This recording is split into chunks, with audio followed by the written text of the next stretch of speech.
Well, everyone, good morning, and welcome to Fun Ahead TV. I am psyched out of my freaking gourd. Why am I psyched out of my freaking gourd, you ask? I am psyched out of my freaking gourd because I am headed back down the road in truly a four-wheel drive sleigh, and we're going to Momence, Illinois to pick up my 996's engine. We dropped off the engine almost exactly 3 months to the day at LN Engineering in Momence, Illinois, for the purpose of having them put their amazing Nikasil cylinder liners in my engine, but with a twist. They're not just putting it back to the 3.4 liter displacement that it once was. We are going up to 3.8 liters, baby. She's gonna be a spicy meatball, and she is completely going to be rejuvenated inside and out and beefed up, hence the term Project Beef. Now, if you missed the past few episodes about Project Beef, please do me a huge favor and go back and watch those. I go into probably more detail than you'd care to hear about of everything that we're going to be doing to this engine to make it the most beefy M96 engine on the planet. The entire purpose of this build is to, of course, boost power a little bit, but we're kind of more or less going OEM plus with it. I want to take all of the areas in the stock internals that were kind of known weak points and make them beefy. Now, of course, a huge part of making an M96/M97 beefy is getting rid of the Lokasil cylinder liners that are known to score with the stock piston and cylinder wall combination together. That is one of the, if not the, leading concern aside from IMS bearing. So one of the best things we can do to make a stock M96, M97 super beefy is to get rid of the Lokasil cylinder liners that came in them from the factory and replace them with Nikasil cylinder liners that are tried and true, tested, is a very, very solid cylinder liner. So we're getting rid of the possibility of bore scoring right now, which is super duper exciting. So I'm gonna keep cruising. This is not going to be a road trip vlog by any means, but the next scene that you guys are gonna see is me walking in to LN Engineering, and we will be going to pick up our brand new, freshly re-sleeved case halves. Many minutes later. Well, everybody, we are in Momence, and I'm about to pull in to LN Engineering to get my case halves. Here we are, pulling in right now. Next time you guys see me, I will be in possession of my brand new Nikasil plated cylinder walled case halves. Whew. Here we go. And then after that, you just drop in, you just ride the barrel and get pitted, so pitted like that. You guys. I'm so excited. I forget the technical term I used earlier, but I think the term was psyched out of my gourd. And that very accurately describes how I'm feeling right now. Holy crap. There's LN Engineering right there. Good old Momence, Illinois. I'm like half jittery right now. I'm just so excited to start getting this engine back together. It's a Tuesday afternoon right now, and on Friday, so in just a few days from right now, I'm driving to North Carolina to go to Elon's to machine everything to tolerance, and by the end of the weekend, basically by Sunday, we will have this engine long blocked, hopefully, if all goes well, assuming all goes well, cross your fingers. So that means literally like 5 days from now, this engine will be long blocked. All that will be left is I need to, put all the auxiliary stuff back on the engine and put the engine back up in the car. We are so close, you guys. I mean, it feels surreal because I dropped this stuff off in December. It's now March 5th. And so for months, it's just been in the back of my, which is the normal time period, by the way. This is not a bash against LN Engineering. I knew it would take a few months. It's finally here. I've just kind of had this project cataloged in the back of my mind, like, oh, well, it's so far away before I'm actually going to be able to drive my 911. And now we're potentially weeks away if everything goes well, and assuming I've got enough time to work on everything and get it all back together. So, yeah. Your boy is pumped. Let's go ahead and cut to me back in the shop doing an unboxing of everything that's currently in the back of the Land Cruiser. Future David, take it away. Well, everybody, we are back at the Fun Ahead headquarters. We're gonna go through it all right now. I'm so excited. Let's get right into it. We're gonna start right over here with these boxes. First and foremost, let's check out our pistons. So let's go ahead, pop this box open. So inside we have quite a few things here. You can see we've got a couple pistons. Oh, those are delicious looking.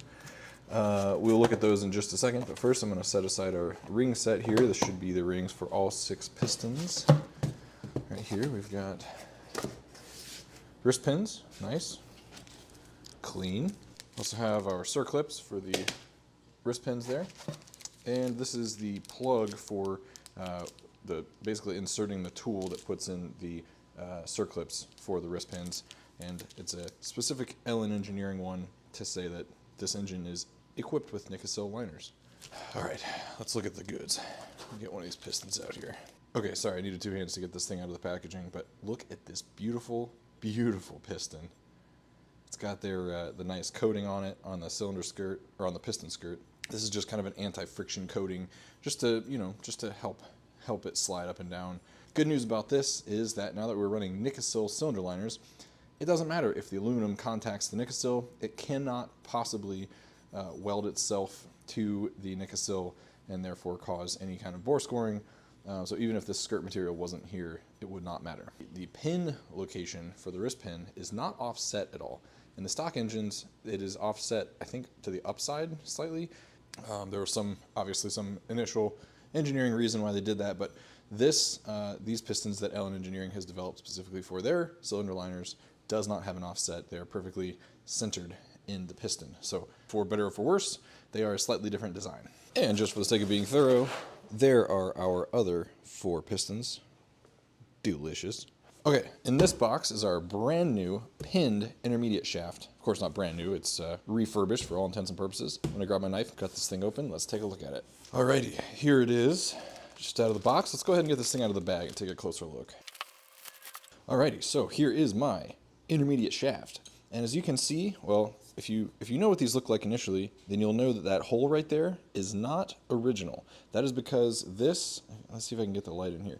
You can see the equal and opposite holes on the inside of the shaft right there. That's because this shaft is now pinned. So the initial concern with these intermediate shafts is that this outer pulley will basically walk a little bit. It's only pressed onto the shaft from the factory. It's not welded on or anything. And so there is a concern, and it has happened, in that this pulley can kind of walk itself off of the rest of the shaft a little bit and then basically cause it to wobble. And as it turns, it doesn't turn completely true.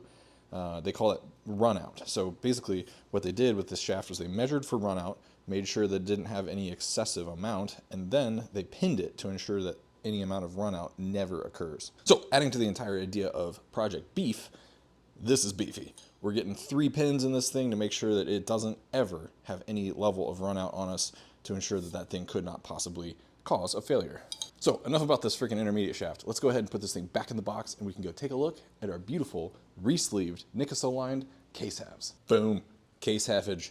Let's go ahead and take a look. So I've got bank 1 turned here so we can kind of look at the inner side of the case half and just kind of see what these cylinder liners will look like. So you can tell here, basically what they did is they completely bored out, or just hogged out altogether, the old cylinder liners, but then you can see kind of the remaining lip.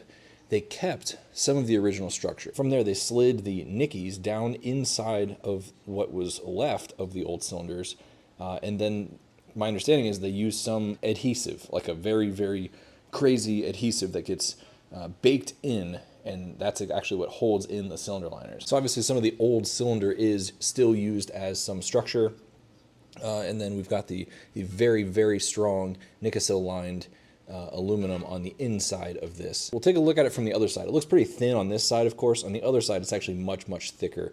Now we'll take a look at that really quick on bank 2. I'm gonna do my best here to kind of pull back some of this tape so we can actually see what's going on here. Oh! This is cylinder 6. And you can see how thick these cylinder walls actually are. I would say about as thick as the stock ones are, maybe a little bit more. It's kind of thick at the top and then thin at the bottom to be able to fit into some of the original case half structure. Anyway, you can see Nikasil obviously has a very different mentality. You can see some cross hatching here. In Lokasil, you don't put any level of cross hatching in it. As we were talking about in some of the Boxster S videos, you actually hone them very differently than you do for cast iron cylinders or obviously some Nikasil cylinders. But basically too, you can see that from the top side, they completely hog down the cylinder. They've left some of the cylinder on the bottom side, as we talked about, but on the upper side, they completely hogged it down so that all this thick side of the new cylinder liner could be put into place. Yeah, they basically then just set those down with that ceramic adhesive. I don't know what it is, like some kind of epoxy maybe, I'm not really sure, but that then bakes into place, makes it an extremely strong bond. Obviously it needs to be, otherwise, you know, it would never withstand the extreme temperatures that are seen inside of an engine. It goes through a baking process to hold all that in place. It goes through a rigorous QC process to make sure that everything is dimensionally perfect in the exact way that they want it. Then, of course, they deck the cylinder head, maybe not in that order, but you can see that this is decked. This is a perfectly fresh surface here. They deck it with the new cylinders and then ship it. Okay, you guys, well, that's gonna be it for today's video.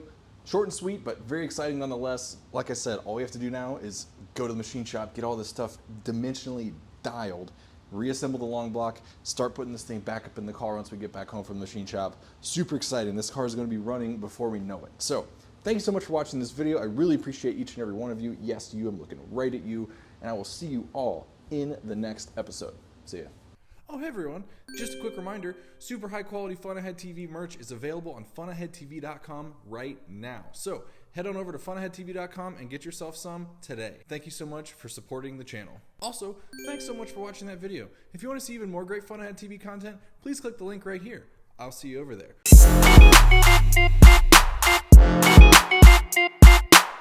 Oh. Oh.